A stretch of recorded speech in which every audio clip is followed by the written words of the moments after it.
Just to begin, could you tell me what the Earth Security Initiative does? Yes, sure. So this is, it responds to the need to reframe the security risks we face from ecological limits in a new way. And so we recognize that ecological limits, whether it's climate, biodiversity, water, food, and so on, they're huge converging crises. And what we need is to adequately frame how this represents a risk to people, to companies, industries, industrial sectors, and nations in order to get more buy-in for action. At the moment, the security agendas are, in my view, too narrowly defined, whether it's something, climate threats that would lead to war, and therefore we need to prepare the military to react. And so my starting question is, how can we frame a security agenda that can help us understand how to create more peace, more democracy, more cooperation, and long-term stewardship of natural resources? So what kind of recommendations would you take out of this conference in terms of defining an agenda which is broader than simply a military response to climate change? Well, I think the military response is very useful in the sense that, when the military talks about climate change, everyone listens. What also comes through in the conference today is that it generates some sort of discomfort with people thinking about war. And so is the climate response of the military going to lead to further militarization because we use, the intervention in Afghanistan to basically drive greater sustainability? It sounds a bit discomforting. And so on the one hand, the military is a very credible player. It has huge assets. It has satellites, it has ships, destroyer ships. It has the fuel, it has the budget. The question is therefore, how can you best use the military to guarantee that there will be lasting peace and that there's incentives for cooperation and trust building? In many cases, the military is not associated with trust building across nations. And so I see huge dilemmas. But perhaps there are ways of thinking about the military as providing the deterrence, and the sort of the plan B is not an option. And so I think Middle East, I think North Africa, I think parts of Latin America, particularly Peru and the Andean regions where glaciers are melting and the huge concerns about water security. You see the military playing a role there in terms of humanitarian infrastructure issues and so on. But again, we obviously are going towards a world of greater stress and greater scarcity. And my interest is how we can ensure that the response doesn't bring out the worst in human beings, but rather guarantee that there will be greater trust building and peace. And that's a significant factor.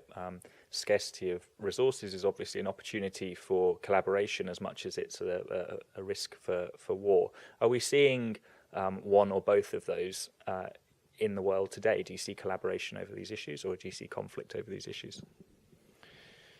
For me, the most, in a way, the issue that is below the radar and has been somewhat below the radar in this conference is how issues of scarcity are reshaping financial markets and reshaping investment strategies from very large financial actors and sort of the big players. And so what you will see is increasingly the rise of commodity prices.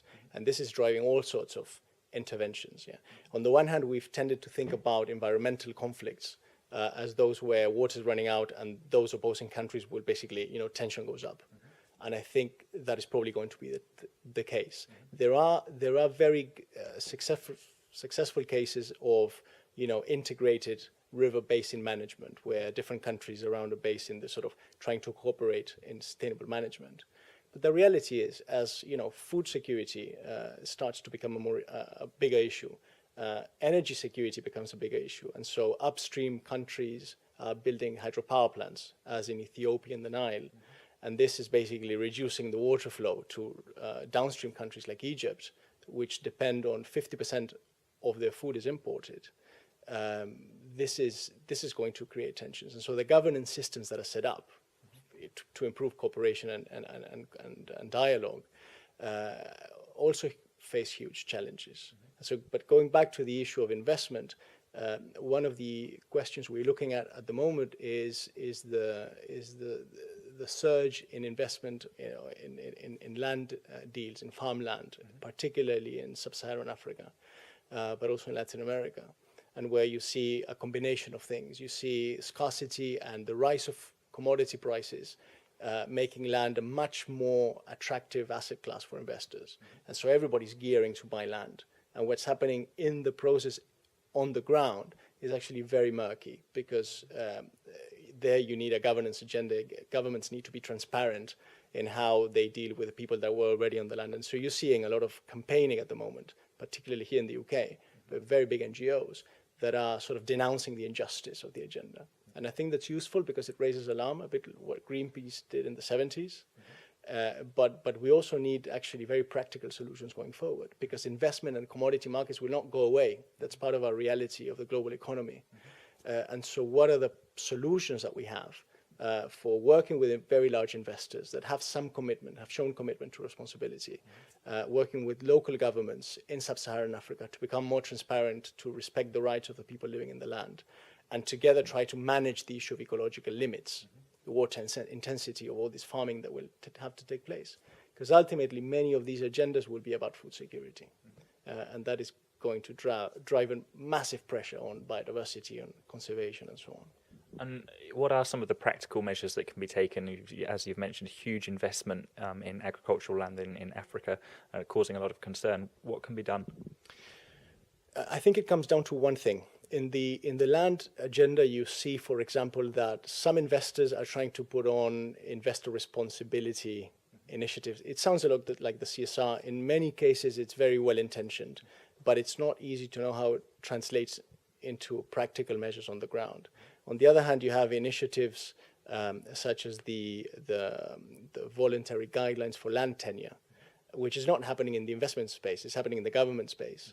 And it's a very good prescription of good governance of resources. And I think that's the way to go. We need to get much better at figuring out what are the governance systems that will ensure equity and social justice, while at the same time, of course, catering for investment. If there's no investment, there's no solution.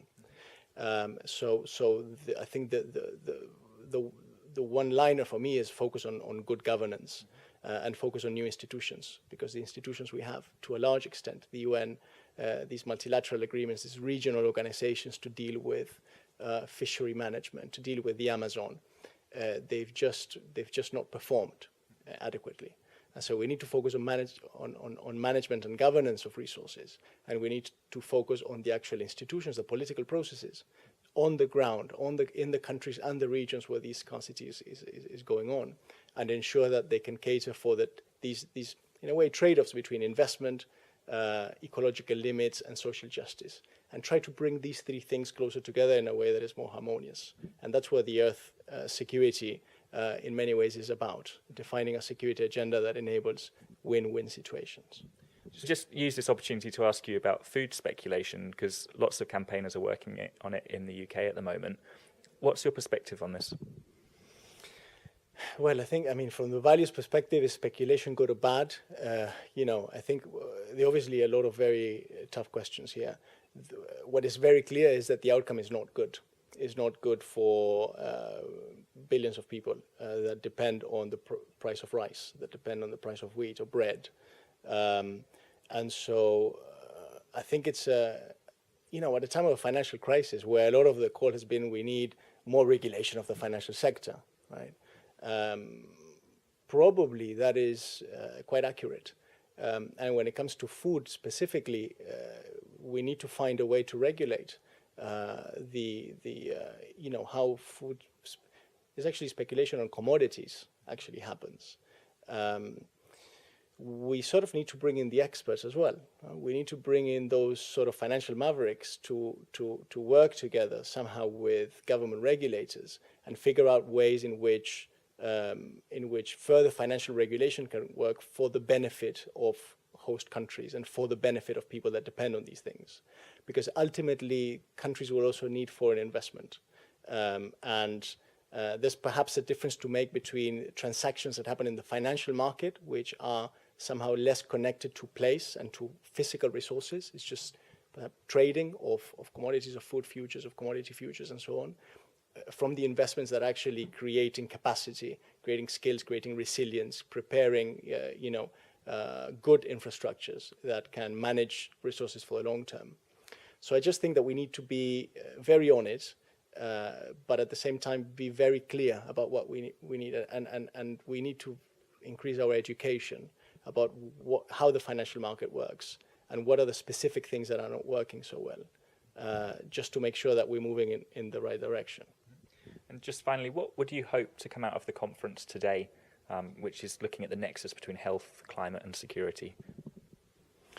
Well, clearly there's a communique that is coming out of the conference. I think the really valuable bits will be those where we start to have a better understanding of actually what are the risks involved, what is the role for the medical community, and what is the role for the military in ways that are, as I said before, in ways that are constructive. And so anything that starts feeling like sort of catastrophe, we need to respond at whatever cost, I feel is not the right direction. Anything that feels more like we have a much better understanding of how health challenges will become worse.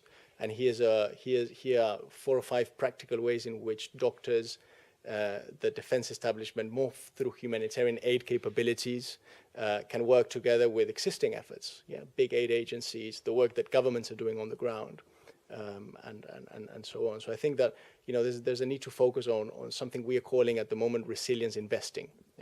If we can get the medical community, the defense, development agencies, and others to focus on how to build greater resilience, I think we will be probably on the right track. Thank you very much for speaking to us. It's been really interesting to hear from you. Thanks.